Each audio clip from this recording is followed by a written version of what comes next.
اللہ کا لفظ، اللہ کا نام رحمان ظاہر کر رہا اللہ کی رحمت ٹھاٹھے مارتے ہوئے سمندر کی طرح ہے،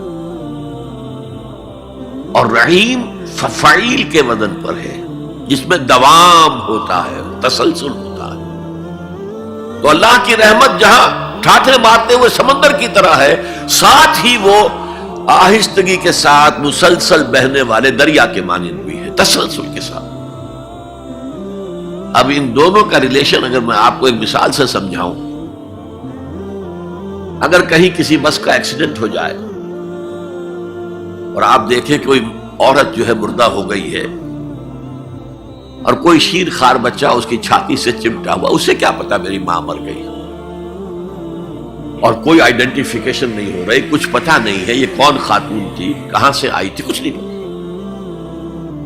آپ بتائیے اس وقت کون سا انسان ہوگا جس کے دل میں رحمت کا دریا جوش نہ مار جائے، اس بچے کی سرپرستی میں کر لوں۔ یہ انسان کی فطرت ہے،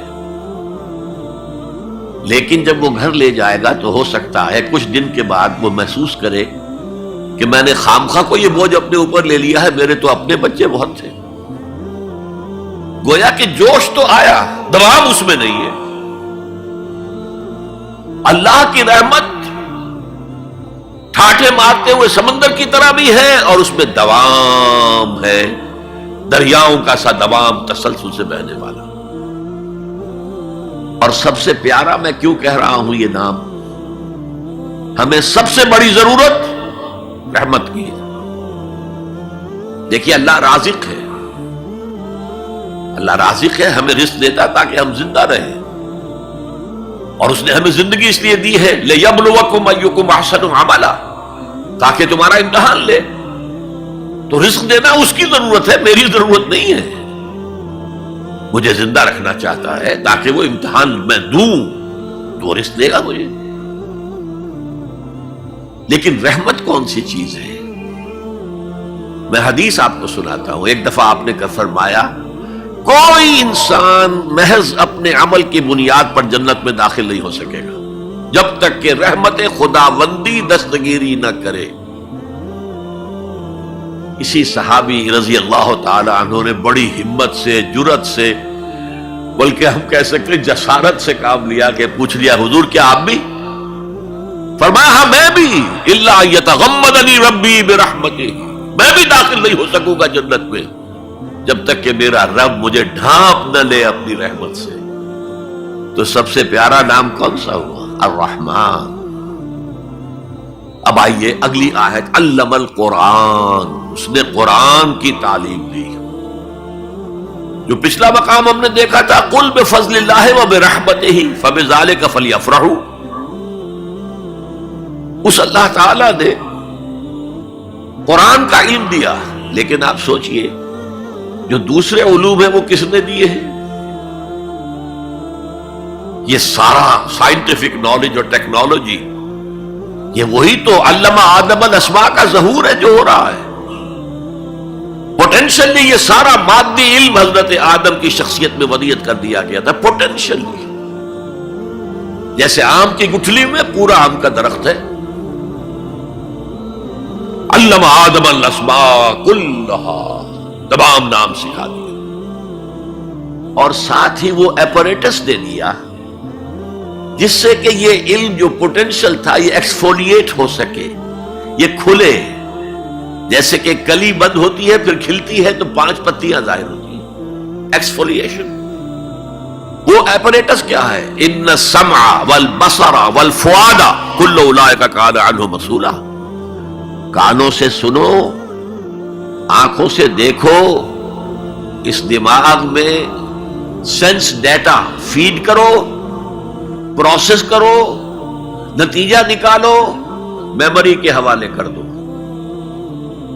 اور سوچو اور دیکھو اور مشاہدہ کرو، نتائج اس سے نکالو، پچھلی میموری سے اس کو ٹیلی کرو، کوئی نئی چیز مل گئی ہے تو اس کو بھی سٹور کر لو۔ یہی ہے نا۔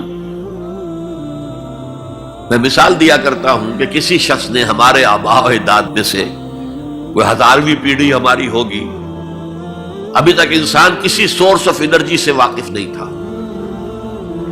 پھل کھاتا تھا یا گوشت کچا کھاتا تھا؟ کسی شخص نے دیکھا کہ اوپر سے ایک چٹان گری اور نیچے بھی چٹان تھی تو آگ کا شعلہ برآمد ہو گیا. اوہو یہ کیا ہے؟ اب اس نے ویریفائی کرنے کے لیے 2 پتھر لیے، ٹکرائے، شعلہ پیدا ہو گیا، آگ ایجاد ہو گئی. The most primary source of energy. اس سے آگے کسی نے دیکھا کہ ہانڈی چڑھی ہوئی ہے چولہے کے اوپر اور ڈھکنا اس کا ہلا، اسے کون ہلا رہا ہے؟ وہ جن ہے، بھوت ہے، کون ہے؟ بعد میں معلوم نہیں، یہ سٹیم ہے، سٹیم میں طاقت ہے. سٹیم انجن ایجاد ہو گئے، چل پڑی گاڑیاں. فرنٹیئر میل آتا تھا پشاور سے بمبئی تک، چلا رہا ہے اسی سٹیم انجن سے. تو یہ علم ہمارا تدریجاً آگے بڑھا، لیکن یہ دیا ہوا اللہ کا ہے. لیکن تمام علوم میں چوٹی کا علم قرآن کا علم ہے. میں کہہ رہا تھا نا، ان 4 چیزوں میں 4 چوٹی کی چیزیں ہیں. اللہ کے ناموں میں سب سے پیارا نام رحمان، جو علم اس نے دیا تمام مخلوقات میں، اس میں چوٹی کا علم جو ہے وہ قرآن کا علم ہے.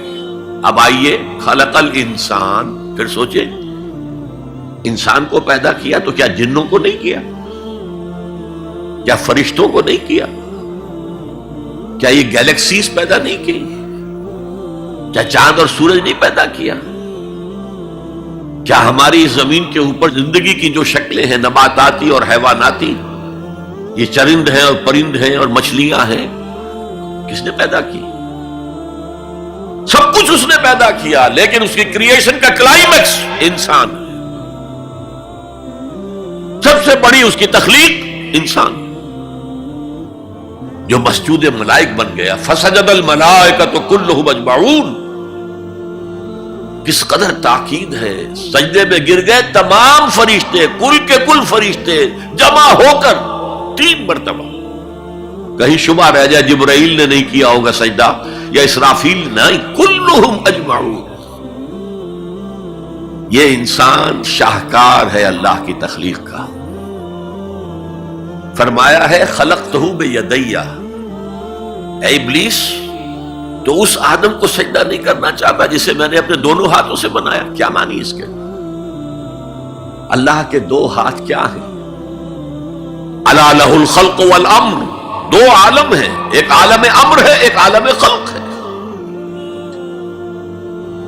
عالم امر میں اللہ کے حکم کی تعمیل چشم زنن میں ہو جاتی ہے. انما امرہ اذا اراد شیئا فانما یقول له کن فیکون. اور عالم خلق میں وقت لگتا ہے. آم کی گٹھلی سے درخت تو بنے گا آم کا، لیکن کتنے سال لے گا؟ ماں کے پیٹ میں بچہ پرورش تو پائے گا، لیکن 9 مہینے لے گا. اللہ نے فرمایا کتنی جگہ پر میں نے آسمان اور زمین 6 دنوں میں پیدا کی. عالم خلق میں ٹائم کا ایلیمنٹ ہے، عالم امر میں کوئی ٹائم نہیں. عالم امر سے تعلق رکھنے والی صرف 2 مخلوقات ہیں، فرشتے اور انسانی ارواح. یسألونک عن الروح قل الروح من امر ربی. اور عالم خلق سے ہمارا یہ جسم ہے، حیوانی وجود ہمارا جو زمین سے آیا ہے. منہا خلقناکم وفیہا نعیدکم ومنہا نخرجکم تارۃ اخری. یہ یہاں سے آیا پھر یہیں چلا جائے گا. روح وہاں سے آئی اور وہی لوٹے گی. انا للہ وانا الیہ راجعون. یہ ہمارا جسم تو نہیں جائے گا. الرحمن